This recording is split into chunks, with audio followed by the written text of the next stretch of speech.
Overtime Hockey Talk. My name is Mark Paul, and my co-host Justin Baker and I are along for the playoff preview ride as we've done the 5-12s and the 6-11 matchups. You can go back and listen to those if you haven't heard them. Subscribe to the show wherever you're listening, and hit back, listen to those. But we are moving on to the 7v10s. The New York Islanders and the Florida Panthers and the Vancouver Canucks and the Minnesota Wild. Some of the I don't know, kind of the most up in the air series that we have done so far are these collections of series. And we're just going to jump right into it. The New York Islanders, Florida Panthers is where we're going to start. And Justin, I just want to get your initial thoughts of this series, as it is a rematch of the last time the Panthers made the playoffs. Good little bit of trivia. Yeah, honestly, this is the series of underachievers, in my opinion, when you look at this, right? I mean, the Islanders finishing the season at number 7, the Panthers obviously coming in at number 10. And both of these teams, I mean, maybe you and I in our season predictions, I can't remember what you specifically had, but I had the Islanders kind of dropping off a little bit. Because I didn't see a lot of, sustainability when it came to winning games 2-1 all the time, especially in this day and age with the NHL just scoring a boatload of goals all the time. But Panthers, especially, another team that I fully expected to push for a top 3 spot, right, alongside the Maple Leafs, the Lightning, and even the Boston Bruins. I fully expected the Panthers to be there, to be a team that could contend for one of those top 3 spots, albeit before we had this whole funky playoff situation now. And so, yeah, both these teams just kind of, underperforming what people thought they were really going to get out of both teams. Yeah, I mean, so when you look at these two teams playing each other, regular season-wise, the Islanders won all 3 games. They win October 12th, 3-2 in a shootout. Now, November 9th, 2-1 in regulation, and December 12th, 3-1 in regulation, obviously, as well. And when you look at those regular season matchups, obviously a little earlier in the season, but that was really when the Panthers were playing okay at that point. So, take that for what it is. Obviously, it's all going to be kind of crazy anyways. I think maybe more so than ever, regular season matchup means less than anything we can imagine. But in terms of these two teams' playing styles, I think there couldn't be 2 teams more different facing off against each other. The Panthers 7th in goals for, 28th in goals against. Islanders 23rd in goals for, 6th in goals against. So we're seeing, one team that is all about the offense, because that's really the only choice they've had, given the way that they have gotten very poor goaltending. And of course, the Islanders are the opposite. They don't really have a lot of offensive weapons. Therefore, and they're coached by Barry Trotz. So of course, they're going to be focused on the defensive side of the game. So it's going to be, which group is able to show up with their abilities early on in these playoffs. Nobody's played in 4, 5, maybe 6 months by the time we play. What's going to be easier to chug along? Is it the Islanders' defensive system, or is it the Panthers' creative offensive abilities? Yeah, and that you mentioned it, right? The coaching, and I couldn't be more excited to see this kind of coaching battle between 2 of the greats in the game, Coach Q and Barry Trotz, right? We're going to have 2 coaches that are going to probably have to adjust at every single game, and I'm assuming, again, we're going to have 3 in one spot, 2 in the other. But, again, home ice really doesn't matter. It's all going to be about last change when it comes to the quote-unquote home ice advantage when you talk about it in this series. And so for both coaches, whose style is going to prevail and who's going to be able to adjust on the fly with their team in such a short series to really counterattack what the other team might be doing. Yeah, that's exactly it.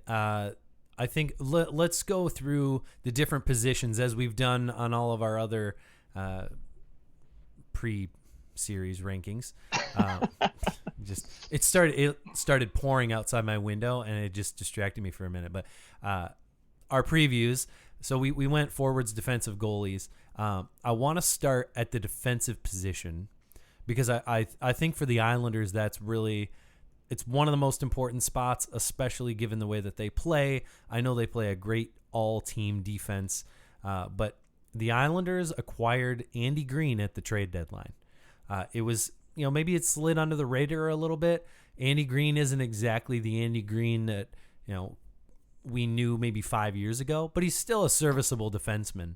Since they acquired Andy Green at the deadline, though, the Islanders are 2-5-3 with him in the lineup. I know it was a long time ago at this point, but he steps in. I know they had a few injuries, but this team didn't exactly, he slotted in. He was playing 18, 19 minutes a game for the most part. His time on ice with the Islanders is a little bit, when you actually go in and look, I think it shows like 14 minutes something, but he only played 3 minutes of one game because he got hurt. So it kind of skews the whole thing when you've only played 10 games and one of those you happen to play 3 minutes. But Andy Green is a guy who I think they were hoping would fit in nicely with that defensive core. They didn't play very well leading up to this, everything stopping. It's a great time for the Islanders to be able to rally and all right, we can forget about that. We can move on. But you got to think that this team that struggles to score, they were really struggling to score beforehand. Are they going to be able to score goals coming out of this long break? I mean, it seems to be a group that needs some cohesiveness to be able to score, and I'm wondering if that's going to be an issue. I mean, you look at their possession numbers of all the playoff teams, the Islanders are the worst. They were 29th in the league. I think the only teams worse than them were the Red Wings and somebody else who was terrible. Probably Ottawa. They're 20th in 5-on-5 goal differential. Just a team that did not have much control over the puck. And that to me is a big problem when you are coming up against the Florida Panthers. I know the Panthers didn't win a single game against the Islanders in the regular season, but the Islanders, I think, were maybe more of a lucky team this year than they were last year. Like last year, they were unexpected. They came out of nowhere. They played this great defensive game, and away they went. They continue to play a solid defensive game, but I don't think they're catching anybody off guard this year. And I think they got more lucky this year than they did last. Their goaltending hasn't been as good as when Robin Lehner was there. But I do think that there is going to be... I think that they're a little bit of a misnomer. I don't really think that they were as good as being a 7-ranked team in these playoffs shows. I really think that this is maybe a flip-flop. Like the way that the Panthers played everything outside of goaltending, the Panthers are much better than a 10 seed in these playoffs. The Islanders, to me, are worse than a 7. And when I look at this series, I think this is probably the most likely to be an upset out of any series that we've done thus far. I mean, the 8-9s, who cares? But I really think the Florida Panthers, if they can get any goaltending out of Sergei Bobrovsky, I mean, is that maybe the biggest game changer in these entire playoffs? Is there a bigger, like, this one player on this team that's struggled all year long, if he can come in and be himself, or even just be average, a little above average, this Florida Panthers team might be a team that could not just win these preliminary rounds, but they could have a deep playoff run. I think they're set up for it. Yeah, I don't disagree with you. And I mean, when you talk about the defense, right, starting at the back end, that's where offense is supposed to start. And to me, when I look at this Islanders defense, I see nobody in my mind who I think can be a real puck mover for this team. Nick Leddy was supposed to be that guy. He started off when he came to the island, putting up some good numbers. But since Barry Trotz has come over, it's been stale. The offense hasn't really been there for what they thought they were getting when they signed him. Luckily for the Islanders, Boychuk is coming back. He's going to be healthy after missing, I believe it was the last 3 games of the regular season. But again, I think you have a lot of guys that are just defensive defensemen, guys that don't really move the puck very well.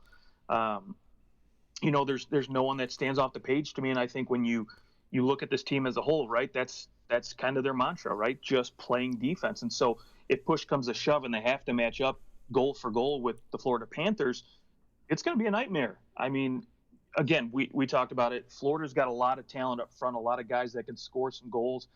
And if the Islanders have to start moving the puck from their back end, start having guys pinch in, it could spell doom for them. And, again, when you go back a little further, right, we look at the goaltending, and you mentioned it, again, since Leonard left, this goaltending wasn't what it was last year. I mean, Leonard and Greiss were both putting up .930 save percentages, and now it's just your run-of-the-mill average .913, .914 kind of save percentage out of Varlamov and Greiss. And there's the other big question, too. Who's your starter? I would assume Varlamov is probably the guy they're going to go to because they did give him the term on his new deal. So yeah, I mean, he played in 45 games. Greiss played in 31. So you got to think he's the guy. But I mean, really, their stats are quite similar. I mean, in terms of quality starts, pretty much the exact same percentage on their games. They both had a few really bad starts. I mean, they're very even. You're right, like 914, 913 save percentage. Like it's the exact same thing. So I guess in terms of playoff experience between the two of them, neither of them have a ton. No. Thomas Greiss has made it into the playoffs a few times. He played for the San Jose Sharks in a game in 2010. He went on a nice run with the Islanders in 2016. He was actually the one that beat the Florida Panthers as their goaltender. And then, of course, he played against Tampa Bay and lost in those. So that's kind of his lone experience. 2016 is really his one run. He played in one game last year and was brought in at the end of it. Semyon Varlamov, though, I mean, you think about him in Colorado, he certainly didn't have a lot of experience lately. The last time he made the playoffs, 2014, when Colorado lost in 7 games to the Minnesota Wild, and then he went on a nice run with the Washington Capitals in 2009 and 2010. He had a couple runs, but it's been a while since he played in the playoffs. 6 years. Yeah. So I mean, who do you go with? I guess you're not at that point. You're not really worried about your playoff experience. You just want somebody to come in and basically play the way that they've been playing in the regular season. That's the only way that the Islanders are going to beat the Florida Panthers is if they get rock solid goaltending. They're going to have to get fortunate. They're going to have to probably see the Sergei Bobrovsky that we saw all year, which was not very good. And if Florida doesn't get that goaltending that they need, then I think that they're done. Like that's really it. This whole series comes down to goaltending, maybe more than any other series, because I mean, you've got a Vezina Trophy winner, a recent Vezina Trophy winner backing your team up. He was just absolute garbage all year long. I mean, a 3.23 save or goals against, 900 save percentage. If that is up at the 915, he probably wins 4 or 5 extra games this season and is having a pretty decent year. I mean, I guess you can consider the fact that Chris Dredger played 12 games. He played some games down the stretch for the Panthers. I think he played their last 3 games or 3 of the last 4. 938 save percentage, a 205 goals against. He played pretty well. I just can't see the Panthers saying, hey, you played really well in some random stretch in March. Let's give you the start when they're paying Bobrovsky $10 million. No, absolutely not. And I mean, he's the one wild card in all of this whole entire series, right? Bobrovsky, if he can get a little bit of what he was last year when Columbus upsets the Tampa Bay Lightning, I mean, I don't see any way the Islanders are going to stand a chance because if it does come down to goaltending, again, if you get a little bit better Bobrovsky, I think, Florida's got enough offense to really, hold the Islanders in check. And I think Coach Q is smart enough to figure out how to counterattack any sort of defensive systems they might have. And so, it'll be an interesting series. Moving up front, when you talk about forwards now, the Florida Panthers to me are just stacked. Oh yeah. I mean, obviously, I think when you look at center depth, I would probably give the nod to the Islanders, but everywhere else, it's all Florida. I mean, they've got the goal scorers with Hoffman, Huberdeau, and Dadonov. They've got Sasha Barkov centering that top line, and even Eric Hollis, not a bad center, maybe not an ideal number 2 center, but he's still a decent center to have in your lineup. So, and then even further down, you got Brett Connolly, Noel Achari, who was known to have a little playoff success with the Bruins in the past. So this will be quite interesting. Yeah, I mean, here's the opportunity, I guess, for this. This is going to be Barzal versus Barkov. I mean, that's really, I think, how we have to look at this. I mean, it's the young guy on the Islanders. Can he? I mean, he's had 60 points this year. Probably would have ended up with somewhere around 70 to 75 when all was said and done if they played a full 82.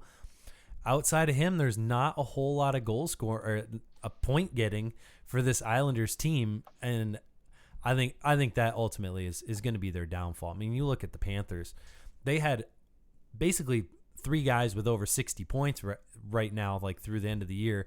You have Huberdeau at 78, Barkov 62, Hoffman at 59, Dadonov at 47, Yandel at 45, Ekblad at 41. I mean, they've got 2 defensemen who have way more points than any defender on the Islanders has coming into this. I mean, outside of the fact that Vince Trocheck is gone from Florida, which I know shocked us all when that happened, I still think that the Florida Panthers, I really think this is the one series that I'm fairly confident in picking the underdog to win this, at least the lower seed to win this series. Also, you look at the power play, the Islanders, we'll go to like special teams. The Islanders 24th ranked power play, only a 17.2%. By far the least power play opportunities in the league, 168. The next lowest is 184. So there not a whole lot of power play opportunities for this Islanders team. They were 15th in penalty kill and the 3rd lowest power play opportunities against. So that always helps. They're not getting a lot of power plays, but they only got 176 power plays for the opposite team. The Panthers, though, coming in at a 21.33% power play. And their penalty kill isn't great. It's really only a couple percentage points off of where the Islanders are. And granted, the Panthers have the 5th lowest power play opportunities against. So this will probably be a pretty low amount of power plays, but this Panthers power play is so much more dangerous than the Islanders. And that, to me, could be the difference. You get good goaltending from Bobrovsky, and if the Panthers power play connects at 20%, I think they probably win this series. Yeah, and the one thing, when you talk about other factors outside of Bobrovsky for the Florida Panthers, you've got 3 guys in their top 6 forwards who are playing for new contracts and probably like their last big deals. I mean, you got Mike Hoffman, Dadonov, and Eric Halla, all 3 guys 29, 30, and 31 in age that are probably playing for their last big money deals coming after this season. And so, they've got something to prove that I can still contribute in, this new age NHL, at 30 plus years old. And so I think those guys are going to go hard. They're going to try to put up a lot of points so they can cash in the offseason. And, it could pay dividends for the Florida Panthers. Yeah, one guy on the Panthers not to sleep on. He played 39 games with the Panthers and had 15 points, but a guy who has had some, maybe some ups and downs, but has made real differences in the playoffs. And now that we've had a lot of time off, likely very healthy, Brian Boyle could be a guy on that 4th line for the Panthers that could make a big difference, because the Islanders, if they have anything, it is depth through their forward position. I mean, they don't have a lot of power up at the top. Like, there's not a whole lot of star power, but they have quite a few bodies that they can roll through. So I think the one advantage is they might have a better 3rd, 4th line than the Florida Panthers. But Brian Boyle could be a guy to keep an eye on in these playoffs, a guy who's been relied upon for faceoffs. He's not opposed to having Brian Boyle go out, take a draw, get off the ice, and on comes somebody else. I think he could be a little bit of a sleeper in this series. So we shall see. So let's give your prediction for this one. Yeah, I'm going to go Florida Panthers in 3 games. Wow, a nice sweep. Yeah. I'm saying we're going the distance, and what I want to get real specific, and I want to say the Florida Panthers win in overtime in Game 5 to kind of right the demons of losing Game 7 in overtime a few years ago to the Islanders. So I go Panthers in 5. Sounds like we're both fairly down on the Islanders, but it's still going to be a good series. I don't know if I see a sweep. I don't know if any of these teams are going to sweep anybody in these preliminary rounds. I feel like everything's just too random. There's a randomness about this that I just don't see any team just knocking off 3 in a row. But that's just me. Okay, let's go Vancouver Canucks and the Minnesota Wild, the other 7-10. Really in the regular season, quite even between the two of these teams. Minnesota took 2 of 3, one of them in a shootout. January 12th, so they've actually played all 3 of their games within the final 2 months of the regular season. We see January 12th, the Canucks win 4-1. February 6th, the Wild win 4-2. And then February 19th, the Wild happen to win in a shootout 4-3. So almost the same, very similar goal differentials and quite close in all their games. As well, the Canucks 10th in goals for, 13th in goals against, the Wild 14th in goals for, and 10th in goals against. So almost the exact same positioning, just flip-flopped on those two things. Two teams that they can score goals sometimes. They're not bad defensively. And I think both these teams are very even in just so many ways. That's probably where I'd land. The one thing is that the Wild had a much better finish to the season. The Canucks, a much better start. Yeah, and when you talk about finishes, right, I think all bets are off when you talk about the last stretch, right? Minnesota obviously coming in hot. I think what was it, their last I think it was their last 18 games. NHL.com says that they went 12-5-1. So obviously super hot down the stretch. I mean, we know what Kevin Fiala did for this team, kind of the spark there, right? I mean, I picked them up in fantasy and it paid off very handsomely. But again, Markstrom coming back for Vancouver, Minnesota now hitting the pause button on that hot streak. So to me, all bets are off when you talk about streaks, right? It's just going to be whose game is going to come out bigger in this contest. Yeah, momentum doesn't mean anything now. I would say the Wild, or one of the luckier teams in the league, 101.2 PDO, which is your shooting percentage and save percentage combined 5-on-5. They had the 5th highest, so they definitely made the most of their opportunities, got some clutch goaltending. They also had a league high 10.6% shooting, which is very high, and oftentimes we see teams like that take a dip back. Like over the course of the 68, however many games they played in the regular season, over the course of those games, they did shoot inordinately high shooting percentage. So that is going to play a factor. I mean, you probably aren't going to get 10.6% in the playoffs. Whereas the Canucks their PDO was very normal, right around the middle, 100.5. So I think the Canucks were probably about where they should be. The Wild probably got a little lucky. Yeah, I mean that's safe to say. And again, when you talk about teams here, right, and the difference, I look at Minnesota as kind of like an old dog sensing its end. The window's closing, right? You got guys like, again, Eric Stahl, Zach Parise, Ryan Suter, who are a little bit, past their prime in terms of age, and their opportunities to win. Devin Dubnyk, another example, they're kind of on their way out, and this Wild team, up against the cap, so they can't make any drastic changes in the offseason to really spur a new, open that window a little wider. So to me, this is an opportunity for Minnesota to come in here and beat, a much younger Vancouver Canucks team, inexperienced anyways. When you talk about guys like Elias Pettersson, Bo Horvat, Quinn Hughes, Brock Besser. These young guys who don't have a ton of experience, right? Right, the entire core, they've never been to the playoffs. Right.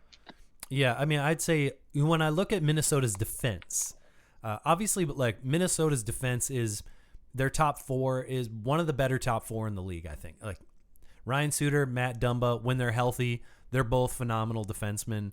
Jared Spurgeon, Jonas Brodin, two maybe like very, very underrated defensemen.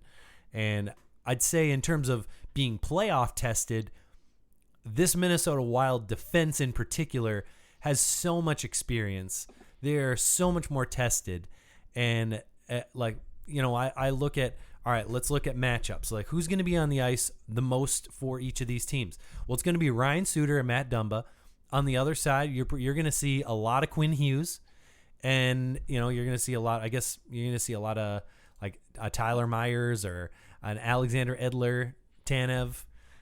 But Quinn Hughes is going to be the guy. He's going to get his extra playing time for sure.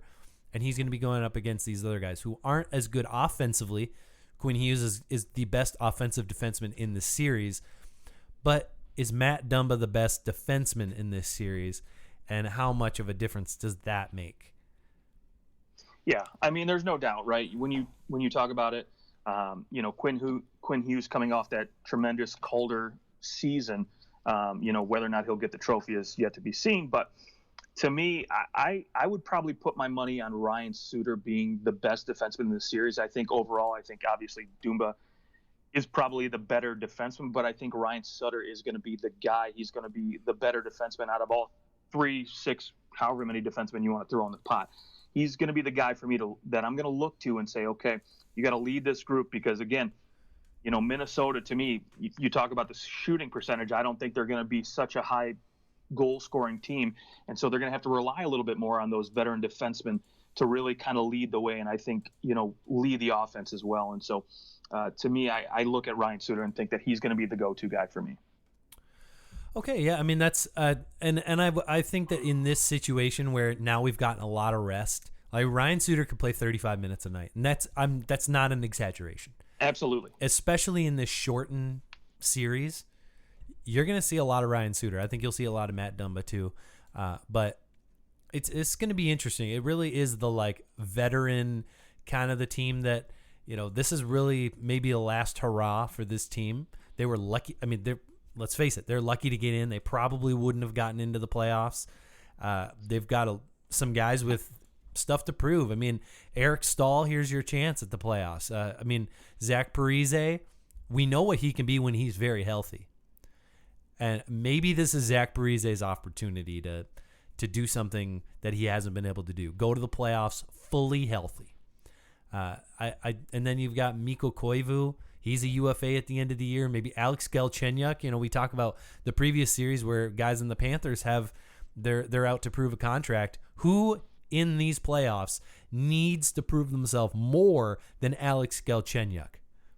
Yeah, I couldn't disagree with you more. Or couldn't disagree with you less. Obviously, his stock hit rock bottom when he was in Pittsburgh. They pretty much dumped him off as saying this guy's no better than a fourth liner. So go to Minnesota. And now here's your opportunity, right, to cash in, get a new deal, whether it means you have to take a 1-year deal, but you still get paid a little bit more and get another prove me contract. But he's a guy who can really step up and help this Minnesota team because, again, when we talk about a lot of the veteran guys on this team, maybe they don't have the speed and the, legs that, a younger team like Vancouver is going to have because we know what Elias Pettersson can do. We know what Brock Besser can do. Those guys can skate, and they're going to go hard, and they're going to go fast. So here's another young guy, Alex Galchenyuk, who I think is a great skater. He can move he can move quick. So is he going to be relied upon maybe a little bit more than a guy like Eric Stahl at center who, maybe doesn't have the legs or the wheels that, an Elias Pettersson might have? Sure. When you look at this team's, Minnesota in particular, their goaltending, you mentioned Markstrom coming back from an injury. I think it's likely he gets the start in the playoffs, despite Thatcher Demko playing very well down the stretch for the Canucks. I think Markstrom is their guy. Like, you're going to give him the opportunity to do this. It'll be we talked about it on another show. That'll be interesting to see if anybody decides to continue to split time, see who's the freshest right now. But I would expect Markstrom starts game 1. The Minnesota Wild, though, are really. It's up in the air to me who starts because Alex Stalock was starting a lot of games during their hot streak. And I'm wondering if maybe Alex Stalock gets the nod over Devin Dubnyk.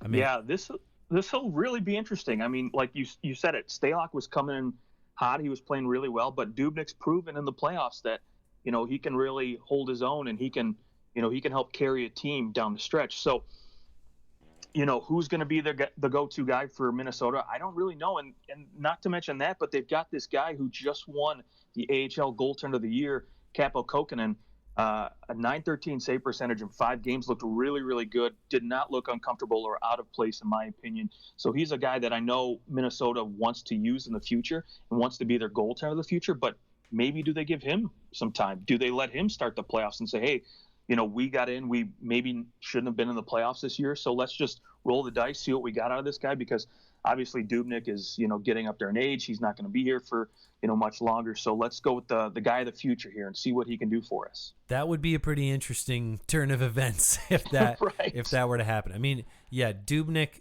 certainly didn't have the year that, I mean, you talk about an underperforming guy. We talked about Bobrovsky, and Dubnyk had an even worse season. Only started 28 games this year, an .890 save percentage, .335 goals against. Only 32% of his starts were quality starts. I mean, he had an awful year. In my mind, though, you gotta stick with him. Like, you give him every opportunity to be your starter. You know what you have in him. Alex Stalock, if Alex Stalock's a 25-year-old guy and he was just kind of coming into his own, and you saw the way that he played towards the end of the year, and you said, wow, this guy could be our goalie. Maybe you go with him in that situation.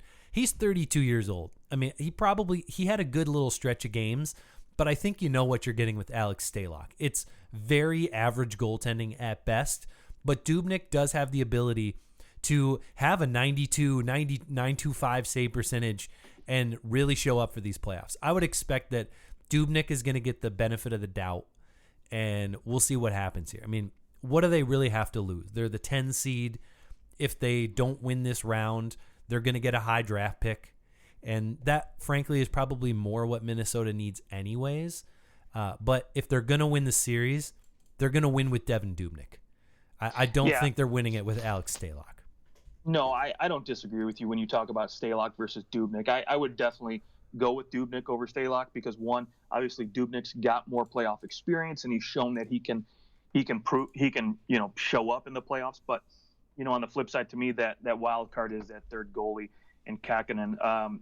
Now, on the flip side, when you look at Vancouver, this is going to be interesting. I know Markstrom's going to be the guy. He's coming back, off that injury. He's going to be fresh. He's going to be ready to go and had a great regular season. But to me, this is going to be a lot of fun to watch for, in terms of the goaltending matchups, because Markstrom is going to be a guy who's a UFA next season. And I think this is a big turning point for this franchise in terms of, do we hand the reins over to Demko and, maybe DiPietro and say these guys are going to be the future moving forward? Or is Markstrom going to be a guy we can re-sign because we know he can give us success in the playoffs? And so this is a prove-it time for Jacob Markstrom to say, I deserve another contract with this franchise. I'm your guy. I'm the guy who's going to lead this franchise to success moving forward. Yeah, I mean, I think you're probably looking to keep him around for another 2 or 3 years. Because, well, Demko may be ready. We've seen it. It pays off to have 2 really good goaltenders. Absolutely. So I think you're spending your money. I did actually see something within the last 24 hours that they did come out and say that he is an important guy for them to keep around. That to me says he's probably getting the nod here. And even if Thatcher Demko, if it becomes a 1A, 1B situation, which it pretty much has become, I do think that Markstrom was the better goalie. I mean, statistically speaking, that is true, but I think you got to give Markstrom the reins here. He has earned the chance to win for this team in the playoffs. I mean, he's 30 years old.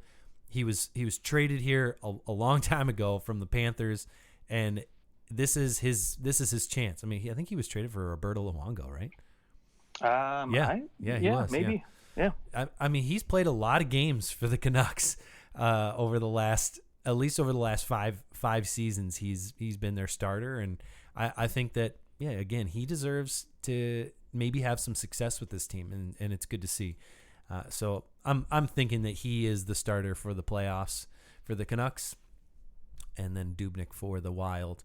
Last thing that we haven't really touched on is the special teams, and this is where I think it's gonna, like you said, I really think this series is gonna be fun because these two teams are teams that maybe we don't necessarily think of as these potent goal scoring teams, but they do have the ability to score goals by committee. And I mean, Vancouver, 4th best power play in the league, 24%, and the 2nd most power play opportunities. Only the Edmonton Oilers scored more power play goals, and the Edmonton Oilers power play is insane. Whereas Minnesota, they've got the 11th ranked power play, 21.3%, and I look at both these power plays. There's going to be some goals. I mean, Vancouver, 16th best penalty kill, 80%. Minnesota at 77%. They only had the 25th best penalty kill. I think that the special teams is where this is going to get interesting and fun. Vancouver's got a great power play. Minnesota's power play does have a lot of talent on it. They've got some great hands. You think Eric Stahl, Zach Parise, both down low. I mean, these guys are, I think between the two of them, they had 17 power play goals. Kevin Fiala had 9. This power play is a fun power play to watch. I think that really that's your biggest wild card in this is, because Minnesota is a little slower. We've seen it. Vancouver has the most power play, their 2nd most power play opportunities in the league. Why? They're so fast that teams are having to haul them down. They're taking tripping penalties. They're taking hooking penalties against them. Interference, because they need to slow them down any way that they can. And is that going to result in Vancouver getting 4 to 6 power plays a game in this series? I think that it might, especially coming off this long break where your speed isn't just disappearing. Yeah, that'll be the key for sure. And I mean, there's so much depth at the 4th position for both these teams. This is going to be a fun series. This is going to be one of my more, I would say, favorite series to watch in the qualifying round, just because, these are two teams to me that, Vancouver, I think, is ahead of schedule in terms of their rebuild, and Minnesota kind of on the way out. So you got kind of two polar opposites here in terms of, just that aspect alone. And so it'll make for just some fun, entertaining games for sure. Yeah, absolutely. The other thing is that with it being in Vancouver for 3 games potentially, I think that those are the 10 o'clock games, so they're easy to watch. There aren't very many. I think it's just Vancouver is the only Pacific time team that made the playoffs. Well, you do have Edmonton, but they're Mountain Time. But I will say though, they haven't really chosen the hub cities yet. I know they're going to narrow it down to 2. Oh, that's true. They're doing the hub city. I forgot about that. Yeah.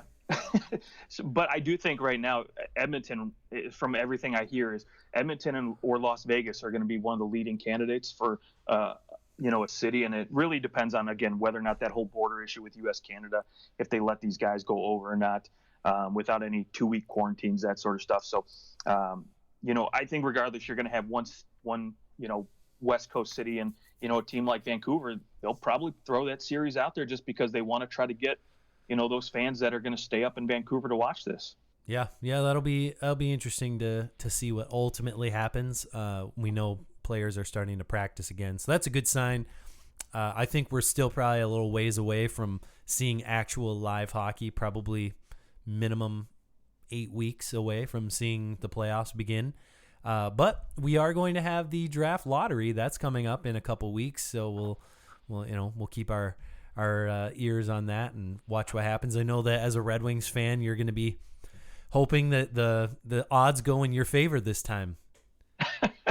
Yeah, luckily the Wings can't fall any further than 4th place in the lottery, but the way their luck's been the last few lotteries, it wouldn't surprise me if they don't hit one of those top 3 balls. Yeah, I at this point they deserve. I hope that Alexis Lafreniere comes to Detroit. I mean, I'm not a Red Wings fan, but I would love to be able to go see him play whenever I want. Yeah, there you go. That's going to be a blast. Either him or Byfield or whoever, anyone that goes in the top 3 is always usually pretty good. So, but Lafreniere in particular, I think, is probably the most likely to be the next Matthews, Eichel. I'm not going to say McDavid because that's just not fair to anybody, but he really does have maybe the most impressive resume coming into the draft over anyone since McDavid. So, and that also is mostly because Matthews didn't play in North America the year before he was drafted. But that'll be really, really fun. Looking forward to that. We will be breaking down the 8-9 series next, the Toronto Maple Leafs and the Columbus Blue Jackets, and I'm blanking on the other series. Who's on the other series? Who's on the West Coast? That's the Flames and Jets. Yes, the Flames and the Jets. Good old Canadian series. That one will be fun. That will be. But before we go, though, I got to know your prediction here in this series. Yes, of course. Prediction for Vancouver and Minnesota. I am picking the Vancouver Canucks to win this one. I'm going to say they take it in 4 games, and that'll be that. All right, yeah. I actually am going to have to agree with you for the first time. This will be Vancouver in 4. All right. Well, there we go. That is your 7-10 pre-playoff predictions and preview. We hope you enjoyed it. Find us on Twitter at OT Hockey Talk, and you'll let us know what you thought, and we will be back with you very soon. We promise we'll eventually get to starting to rank some of these countries again, like we've done. If you haven't heard the Czech Republic yet, you can go and listen to that. But we'll hop back on that once. I think there's going to be a little bit of a lull here to leading into the playoffs anyway, so we'll get back to doing some rankings. Until then, enjoy the summer weather. We'll talk to you soon.